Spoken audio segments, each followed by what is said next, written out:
개념 쏙쏙 답 맞춰봅시다. 자, 1번에 다른 뉴런이나 기관으로 자극을 전달을 해주는 거는 C죠. C. 축삭돌기. 그 다음에 2번은 A. 신경세포체죠. 그 다음에 받아들이는 거는 B. 가지돌기죠. 자, 그 다음에 2번은 1번은 C죠. 그리고 무슨 뉴런이에요? 운동 뉴런에 해당이 됩니다. C. 운동 뉴런. 그 다음에 얘가 B. 연합 뉴런. 네. 그래서 보통 연합 뉴런은 중추 신경계를 구성을 해주죠. 그 다음에 3번 A가 감각 뉴런에 해당이 되죠. 근데 이거를 고등부에서는 뭐라고 표현하냐면, 감각 뉴런은 이 가운데 있는 연합 뉴런이 중추란 말이에요. 그러니까 중추를 중심으로 했었을 때 중심을 향하는 뉴런, 그 다음에 운동 뉴런 같은 경우에는 중심에서 밖으로 향하는 뉴런. 네, 이렇게 자극 전달 방향에 따라서 감각 뉴런 같은 경우에는 중심을 향한다 라고 해서 원 운동할 때 원의 중심 방향으로 작용하는 힘을 뭐라 그래?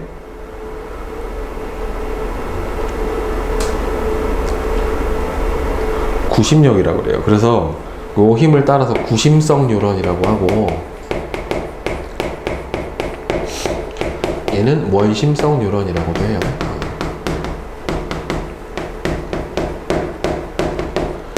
자, 자극이 전달되는 방향을 순서대로 쓰면은 A에서 B를 거쳐서 C로 가주죠. 자, 그 다음에 4번은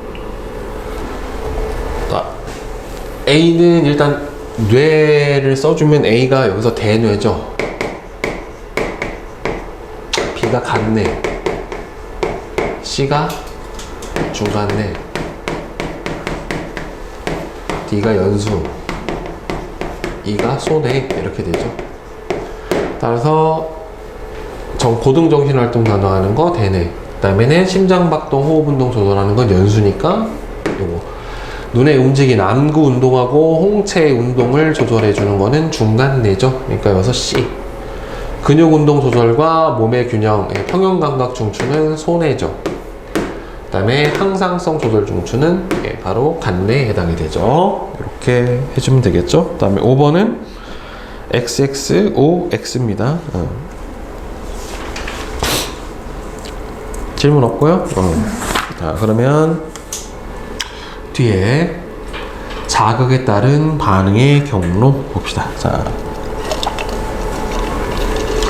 크게 우리 몸에서 자극에 대한 반응은 의식적인 반응이랑 무조건 반사, 무의식적인 반응으로 나눠져요.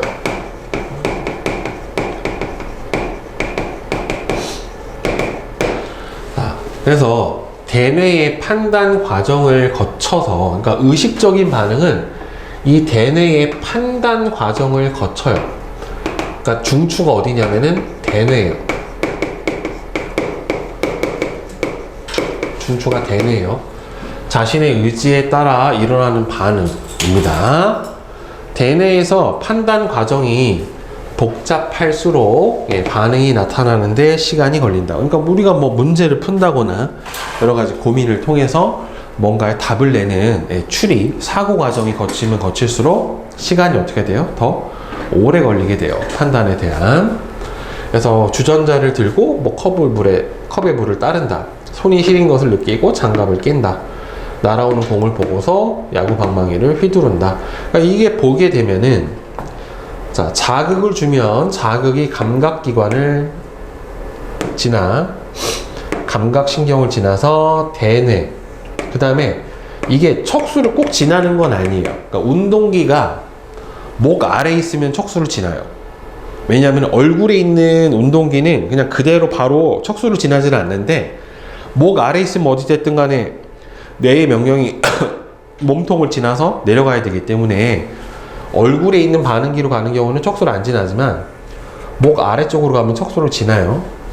그래서 운동기관, 반응기관, 반응. 예, 이렇게 나타나게 되고, 무조건 반사는 무의식적 반응이라서 대뇌 판단 과정을 거치지가 않기 때문에 의지랑 상관없어요. 보통 본능적으로 일어나게 되는 반응에 해당이 되는 거고, 척수, 연수, 중간뇌. 앞에서 선생님이 무조건 반사의 중추가 저 세 가지 있다라고 했잖아요. 그래서 이 세 가지가 반응의 중추에 해당이 됩니다. 네. 그래서 여기는 대뇌가 판단의 중추가 아니에요. 그렇다고 해서 무조건 반사에서 대뇌로 자극이 전달이 되지 않는다는 아니에요. 그러니까 대뇌로 자극은 전달은 되지만 대뇌로 자극은 전달은 되나 판단, 명령의 중추가 아닌 거예요.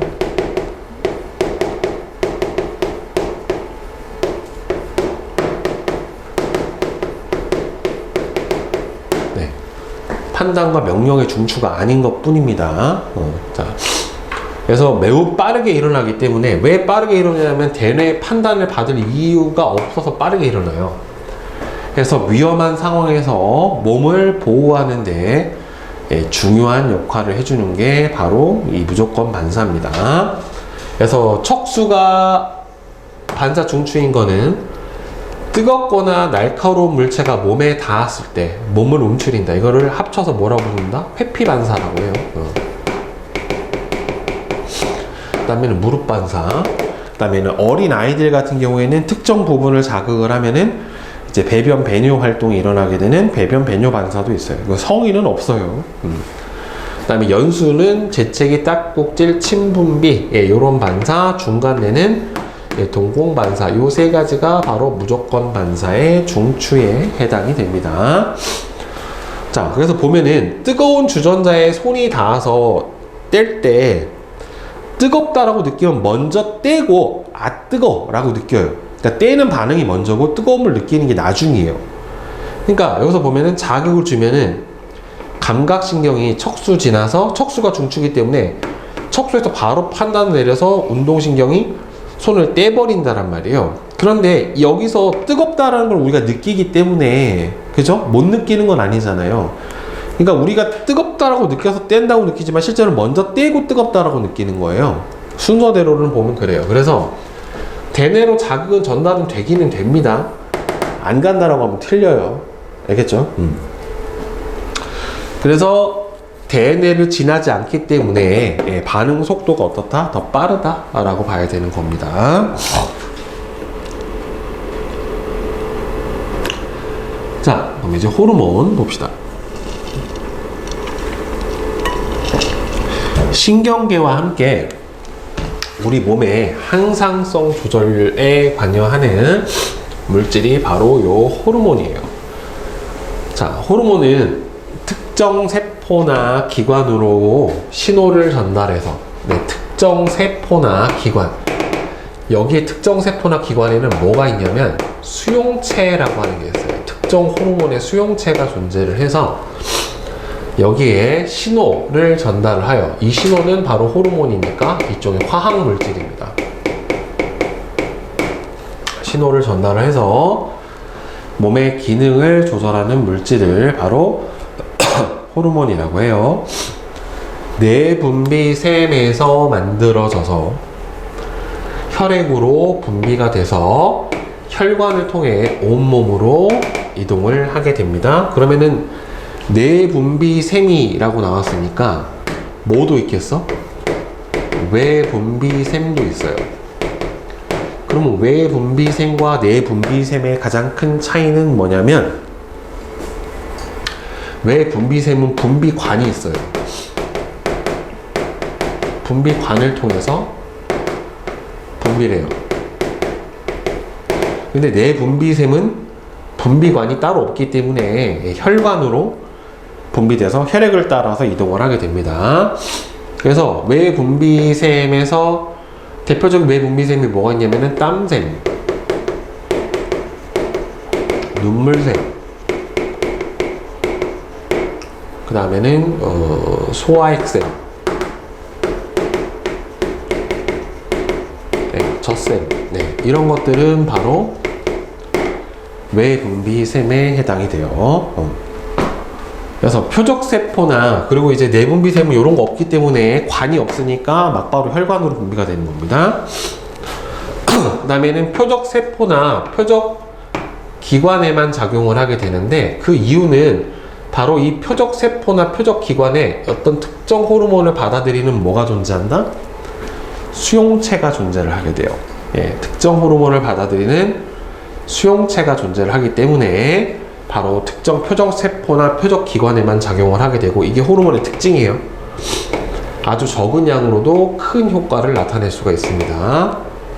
그리고 호르몬은 분비량이 너무 많아도 과다증이 있고요. 너무 적어도 부족증이 있어요. 그래서 과부족증이 다 존재를 하게 됩니다.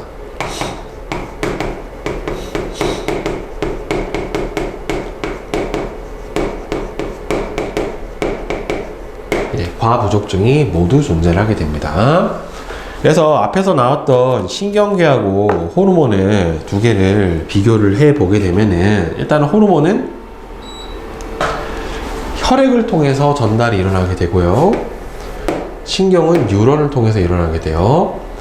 그 다음에 신경 전달 속도는 호르몬은 혈액을 통해서 혈액이 흐르는 속도로 가야 되기 때문에 느려요. 그런데 얘는 빠른데 빠른 이유가 뉴런의 전기 전도에 의해서 자극이 전달이 되기 때문에 뉴런은 신경 전도 속도가 빨라요. 그다음 얘는 농도가 유지되면 효과가 유지가 되기 때문에 효과의 지속성이 지속적이고 얘는 일시적입니다. 그다음에 작용 범위가 얘는 넓고 얘는 좁아요. 그리고 또 차이점 중에 하나가 뭐가 있냐면 특징. 자, 호르몬은 특정 표적기관에만 작용을 한다. 네.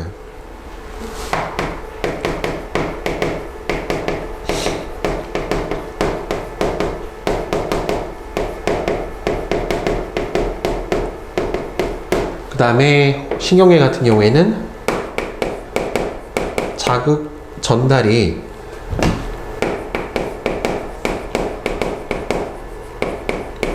어디에서 어디 쪽으로만 축삭돌기 말단에서 가지돌기 쪽으로만 한 방향으로만 전달된다. 네, 요게 특징이에요. 그러니까 자극 전달될 때 뉴런이 이렇게 있으면 뉴런 말단에서만 신경 전달 물질이 이렇게 분비되니까 여기서 일로밖에는 못 가요. 거꾸로는 못 간다라고 했습니다. 예. 그래서 요게 둘의 차이점이다라고 볼 수가 있고요. 자, 그럼 이제 내분비샘하고 각각의 호르몬 한번 보도록 합시다. 외울 게 좀 많죠. 자, 우리 몸에 있는 내분비샘. 내분비샘에서 제일 중요한 중추 역할을 하는 부분이 어디냐면은 간내의 시상하부라고 하는 부분이 실제로는 제일 중추예요. 간내는 시상과 시상하부로 되어 있는데 그 중에 있는 이 뇌하 수체 위에 있는 이 부분 있죠? 여기가 간내의 시상하부예요. 여기가 호르몬의 조절 중추입니다.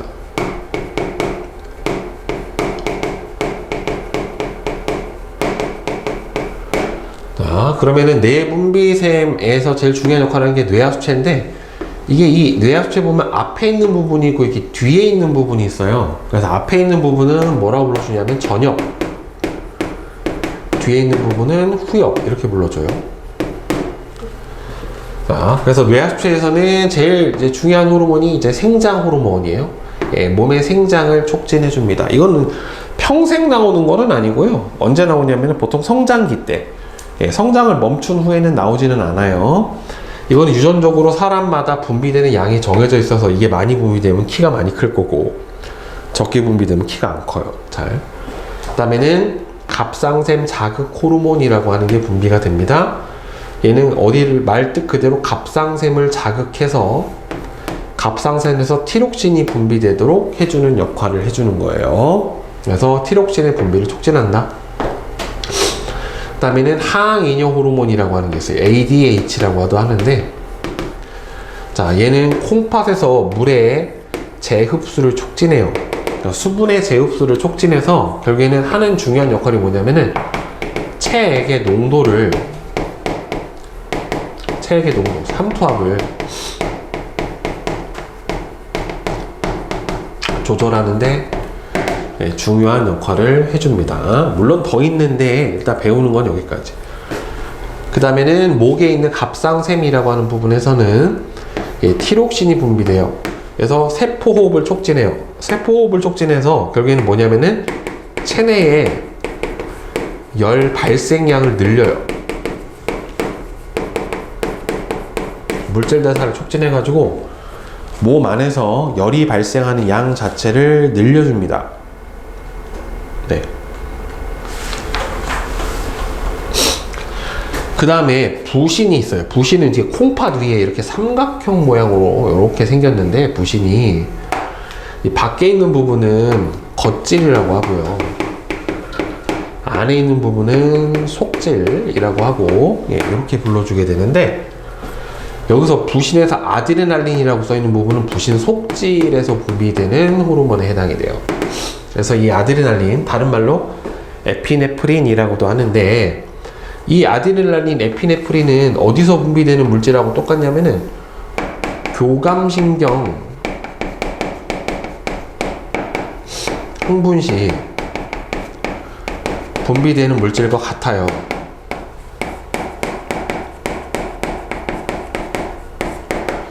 교감신경이 흥분했었을 때 분비되는 물질하고 같아요. 그래서 교감신경이 흥분했을 때 일어나는 작용과 동일합니다. 그래서 심장박동이 촉진되고 혈당량이 증가하고 혈압이 상승하는 이런 작용이 일어나게 돼요. 그 다음에 이자는 보면은 내분비샘도 있고 외분비샘도 있어요. 이자에는. 그러니까 내분비샘에서는 뭐가 분비가 되냐면, 외분비샘에서는 이자액, 소화액이 분비가 되고, 이게 이자샘이라고 하는 내분비샘에서 이자샘에 알파세포하고 베타세포 두 종류가 있는데, 알파세포에서는 글루카곤이라는 게 분비되고, 베타세포에서는 인슐린이라고 하는 게 분비가 돼요. 들어봤을 거예요. 그래서 글루카곤은 혈당량을 증가시키고, 인슐린 같은 경우에는 혈당량을 감소를 시키는데, 둘의 표적기관은 어디로 작용을 하냐면 간으로 작용해요. 간. 둘 다 표적기관이 간입니다. 그래서 혈당량을 감소시키고 증가시키는데 이제 두 가지 원리가 있어요. 그러니까 간에서 포도당인 단당류를 글리코젠이라고 하는 다당류로 이렇게 합성을 하게 되면은, 포도당은 단당이에요. 그다음에 글리코젠은 다당이에요. 당을 여러 개 붙인 다당류예요. 그래서 이렇게 합성을 하게 되면 혈당량이 줄어들어요.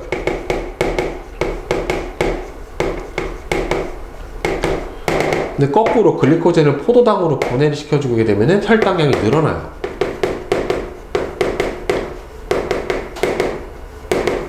이 작용이 어디서 일어나냐면은 간에서 일어나요. 간에서 일어나게 되는데, 이 포도당을 글리코젠으로 합성을 하면 혈당량이 줄어드는데, 이 작용을 누가 하는 거고? 인슐린이 해주는 거고, 그 다음에 거꾸로 글리코젠을 포도당으로 분해해서 혈당량을 늘려주는 거는 누가 해주냐면 글루카곤이 해줍니다. 그 여기 나와 있는 아드레날린도 요 역할을 해줘요.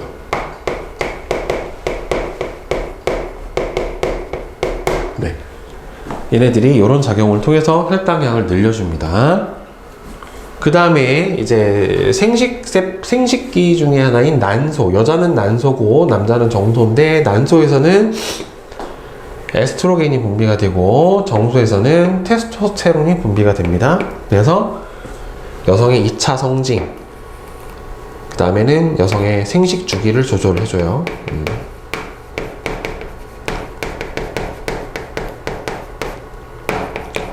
그러니까 생리 주기를 조절해주는 호르몬이에요. 다음에 테스토스테론 같은 경우에는 남성의 2차 성징을 발현시켜주는 호르몬에 해당이 됩니다.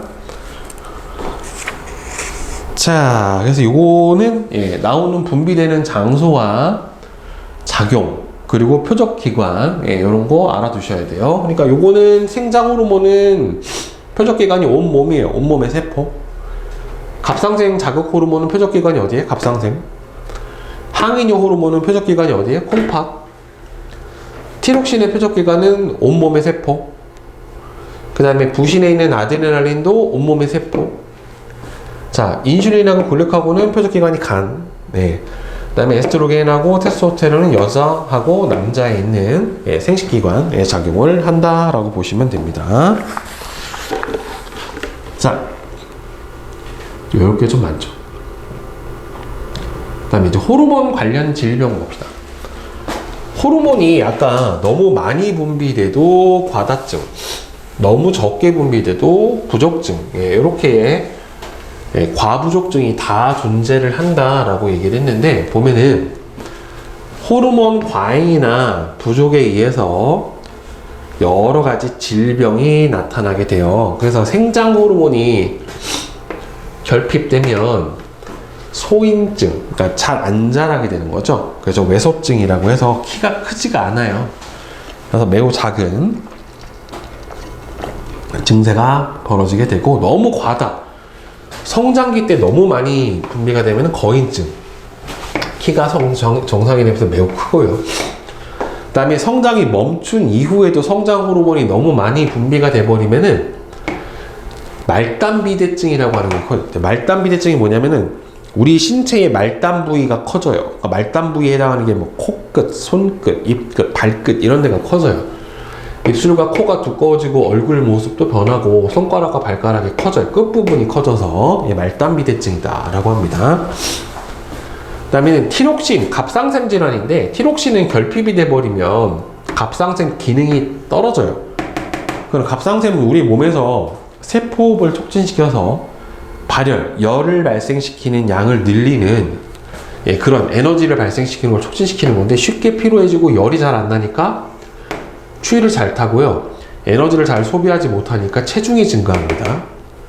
그 다음에 티록신이 너무 많이 분비되면 갑상샘 기능이 너무 많아지는 거예요. 그래서 항진증, 맥박이 빨라지고 눈이 돌출되고, 그러니까 바제도병이라고 해서 눈이 튀어나와요. 안구병. 그 다음에는 체중이 반대로 감소합니다. 그리고 너무 더위를 많이 타요. 열이 몸에서 너무 많기 때문에. 그 다음에 인슐린이 결핍되면 대표적으로 당뇨병에 해당이 됩니다. 그러니까 당뇨병이 돼버리면은 소변으로 포도당이 배출이 되는 거예요. 그러니까 소변으로 포도당이 배출되면은 소변의 농도가 너무 높아지고, 우리 몸에서 실제로는 포도당 100%가 재흡수가 돼야 되는데 밖으로 나가버리면은 에너지가 부족하니까 쉽게 피로해지고 체중도 감소해요. 탈수예요, 탈수. 수분이 계속 빠져나가요. 오줌에 당이 섞여 나오며 심한 갈증을 느낀다. 이게 다 탈수 때문에 그래요. 삼투압에 의해서 혈액의 농도가 높으니까 체내 수분이 다 뺏겨버리는 거예요. 그 다음에는 이제 혈액이 끈적끈적해지니까 당이 많아져서 신체 끝에 있는 말단 부위까지 혈액이 잘 안 가요. 그래서 당뇨가 아주 심해지면 어떻게 되냐면은 이제 신체 말단 부위, 그러니까 손끝이나 발이 썩어요. 그 다음에 시력이 나빠지는 경우도 있고, 그 다음에 고혈압은 필연적으로 따라오게 되고, 당뇨는 굉장히 무서운 병이에요. 자, 그럼 이제 항상성 봅시다. 항상성. 자, 항상성은 몸 안팎의 환경이 변해도 적절하게 반응을 해서 몸의 상태를 일정하게 유지해주는 성질. 그러니까 체내의 어떤 상태가 외부 환경 변화에 상관없이 일정하게 유지되는 성질, 유지시키려는 성질을 항상성이라고 합니다. 그래서 신경계하고 호르몬의 작용으로 항상성이 유지가 돼요. 그래서 체온을 유지시킨다던가 혈당량을 유지시킨다던가 아니면은 체액의 농도를 유지시키는 거. 그래서 체내 삼투압을 유지시키는 거, 예, 이런 것들이 바로 항상성 조절에 해당이 되는데, 일단 체온 조절 과정 봅시다. 체온 조절은 우리 체온은 36.5도로 유지를 시키려고 하잖아요. 그죠?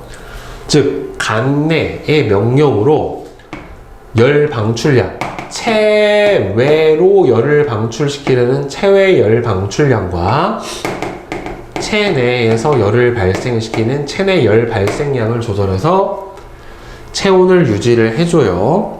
그러니까 결국에는 어떻게 해주는 거냐면, 저체온이면 열 발생량은 어떻게 해주고, 체내에서 열을 발생시키는 건 늘리고, 열 발산하는 건 어떻게 해요? 줄여줘야죠. 그 다음에 고체온 상태일 때는 열 발생량은 줄이고, 열 발산량은 늘려줘야 되죠. 결국에는. 오케이? 이렇게 되는 건데, 이 작용을 어떻게 하느냐? 보면은 일단은 더울 때, 고체온 상태일 때예요. 그럼 더우면 피부 근처 혈관을 확장을 시켜요. 그래서 여기로 지나가는 혈류량을 늘립니다. 그럼 이게 무슨 소리냐면, 이렇게 해요. 피부 근처 혈관을 확장시키면 여기 피하로 지나는 혈액량이 늘어나요. 그러니까 더우면 얼굴이 뻘개지는 게 바로 이 모세혈관이 확장되면서 일로 혈액을 많이 보내서 이쪽으로 따뜻한 혈액이 갖고 있는 열을 방출을 해버리는 거예요. 결국에는. 예. 그리고 땀 분비도 촉진이 돼버리죠. 이때 땀 분비량이 증가를 합니다. 그러면서 열 방출량이 증가를 하게 되고요. 그 다음에는 이때는 열 발생량은 어떻게 해야 돼요? 줄여줘야 되겠죠. 그러니까 티록신의 분비는 어떻게 되겠어요? 억제가 돼요. 열을 발생시킬 이유가 없으니까. 그 다음에 체온이 낮아져서 저체온 상태가 되면은 반대로 피부 근처 혈관이 수축해요. 그래서 혈류량을 감소시킵니다. 그러니까 추우면 창백해지는 게 바로 혈류량이 줄어서 그래요. 피부 근처로 가는. 그 다음에 근육이 떨어요. 추우면 덜덜 떨잖아요. 근떨림을 발생을 시켜요. 왜 떨냐면은 떨어서 뭘 내기 위해서? 열을 내기 위해서 그렇죠. 근육 떨림을 통해서 열 발생을 시키는 거죠. 그 다음에 뇌하수체를 자극해서 뇌하수체의 갑상샘 자극 호르몬이 분비가 되면은 갑상샘에서 티록신의 분비가 증가해서 티록신이 세포호흡을 촉진을 시켜주면은 여기서 열 발생량이 증가하면서 체온이 높아지게 되는 거죠. 결국에는. 여기서는 티록신의 분비는 많이 분비가 되지 않지만 여기서는 분비가 많이 되면서 열 발생량은 늘리고, 여기서 열 발생량은 줄이고, 열 발산량은 줄이고, 열 발산량은 늘리고 하면서 체온을 조절을 해주게 되는 겁니다. 그 다음에 이제 혈당량 조절 과정 봅시다. 혈당량 조절 과정. 인슐린과 글루카곤의 작용으로 혈당량을 유지시켜준다. 자, 이 두 작용을 보면은 인슐린은 혈당량 어떻게 시켜요? 감소. 글루카곤은 혈당량 증가. 그래서 서로 반대의 원리로 혈당량을 일정하게 유지시켜 주잖아요. 이걸 무슨 작용이라고 하냐면은 기량작용이라고 해요. 기량작용. 서로 반대의 원리로 하나의 항상성을 조절해주는 기작을 기량작용이다 라고 얘기를 해줍니다.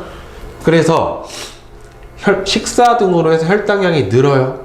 혈당이 높아지면 이자의 무슨 세포에서? 베타세포에서 인슐린이 분비되는데, 인슐린이 혈당량을 낮추는 원리가 크게 두 가지예요. 일단 첫 번째가 간으로 가서 간에서 포도당을 글리코젠으로 합성을 시키는 원리 하나. 그 다음에 세포에서 포도당의 흡수율을 높여요. 그러니까 이 포도당은 어디에 있는 포도당이 있어? 혈액 속에 있는 포도당을 흡수해요. 그러니까 혈중의 포도당 농도가 줄어들게 되는 거죠. 결국에는. 그래서 혈당량이 줄어들게 되고, 혈당량이 낮을 때 운동이나 각종 활동으로 혈당량이 낮으면은 이자의 알파세포에서 글루카곤이 분비가 되면 간으로 가서 글리코젠을 포도당으로 분해를 합니다. 이러면서 혈당량이 올라가게 됩니다. 그 다음에 저 위에 체내 수분량 조절을 잠깐만 설명을 해드릴게요. 자, 여기 보면 몸속의 수분량 조절은 정확하게 체액의 농도를 조절하는 건데, 예를 들어서 땀을 많이 흘렸어요. 땀을 많이 흘리거나 아니면은 짠 음식을 많이 먹었어요. 짠 음식을 과다 섭취를 해주면 어떻게 되냐면 우리 몸에 있는 체액의 농도가 올라가겠죠. 수분이 적던지 염분이 많이 들어오면 체액의 농도가 올라간단 말이에요. 그럼 우리 몸에 수분이 부족하던지 체액의 농도가 올라가면 우리 몸에서는 신호를 보냅니다. 어떻게? 물을 마셔라라고. 그 신호가 뭘까? 갈증이에요. 목이 마르다라고 느끼는 게 바로 이제 그런 부분이에요. 그래서 몸속의 수분량이 줄어드니까 뇌하수체에서 항이뇨 호르몬이 분비가 돼요. 그럼 ADH가 분비가 되면은 얘가 콩팥에서 물의 재흡수를 촉진한다. 그러니까 물의 재흡수는 오줌으로 나가려고 하는 오줌 속에 있는 물을 재흡수를 많이 해주는 거예요. 그래서 오줌의 양이 어떻게 돼요? 줄어요. 그래서 진한 오줌을 소량 배출을 해주게 되는 거고, 예를 들어서 물을 너무 많이 마셨어요. 수박 같은 걸 많이 먹었어. 이렇게 돼버리면은 몸속에 수분량이 너무 많아지니까 ADH가 억제가 되고, 그럼 콩팥에서 물의 재흡수가 줄어들게 되니까 오줌의 양이 증가하죠. 묽은 오줌을 다량 배출하게 됩니다. 이러면서 우리 몸의 삼투압을 조절을 해준다라고 생각을 해주시면 돼요. 알겠죠? 자, 그러면 143부터 일단 147까지 한번 풀어봅시다.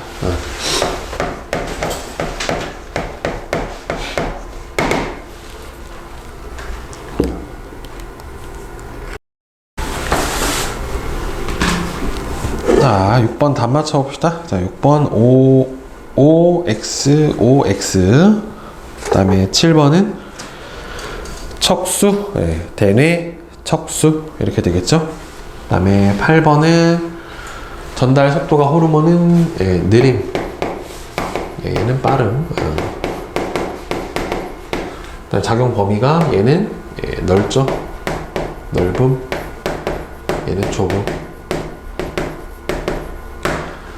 자, 그 다음에 A는 뇌하수체, 그 다음에 B는 갑상샘, 그 다음에 C는 부신, D는 이자, E는 난소, F는 정소죠. 그 다음에 10번. 자, 기억은 뭐예요? 갑상샘 자극 호르몬이죠. 갑상샘 자극 호르몬. 그 다음에 얘는 항이뇨 호르몬. 그 다음에 얘는 세포호흡을 촉진해주는 거, 티록신. 자, 심장박동 촉진. 인슐린은 혈당량 감소. 그 다음에 글루카곤은 혈당량 증가. 그 다음에 얘는 테스토스테론이죠.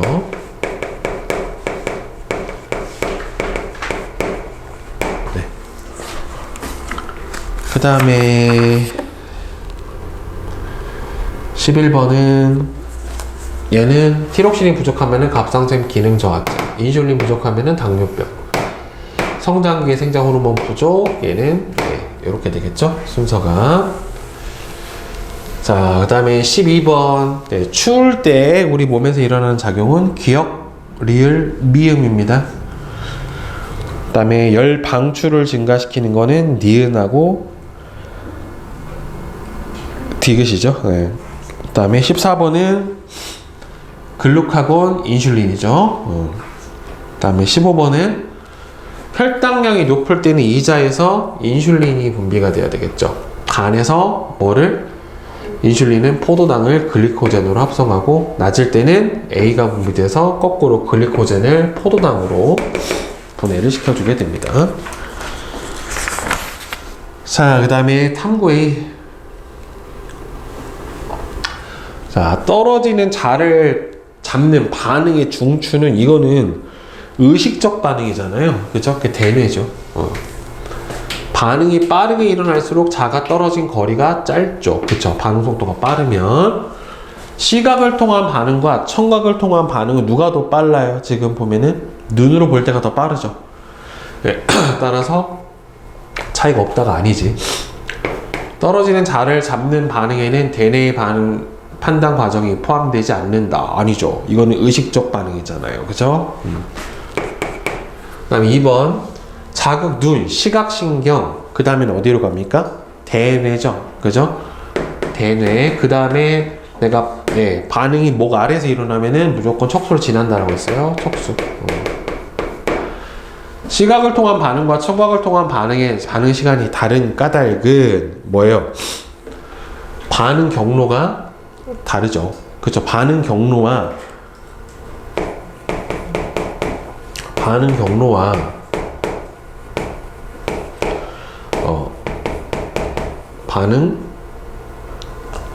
감각기별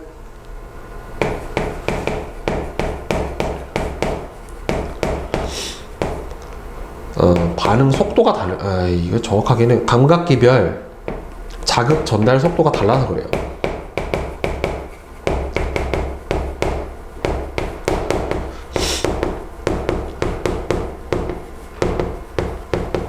네. 그 다음에 1번. 자, 의식적 반응과 무릎 반사의 중추는 안 같죠. 척수니까. 고무망치가 닿는 자극은 대뇌로 전달되지 않는다. 아니죠. 자극이 전달은 된다 그랬어요. 통점으로. 그 다음에 무릎 반사는 무조건 반사니까 의지에 따라 일어나는 반응이 아니죠. 4번은 오른팔을 드는 반응보다 다리가 저절로 들리는 반응이, 그렇죠. 이거 무조건 반사는 대뇌를 지나지 않기 때문에 반응 속도가 더 빠릅니다. 따라서 무릎 반사가 일어나는 경로, 자극 수용, 그 다음에 뭐예요? 감각신경, 그 다음에는 척수, 운동신경, 반응기관. 그래서 이렇게 대뇌를 지나지 않는 무조건 반사의 경로를 뭐라고 하냐면은 반사궁이라고 해요. 반사궁. 네. 척수 반사궁. 무조건 반사가 의식적 반응보다 빠르게 일어나는 까닭은 어떻게 돼요? 대뇌의 판단을 거치지 않기 때문에. 그렇죠? 네.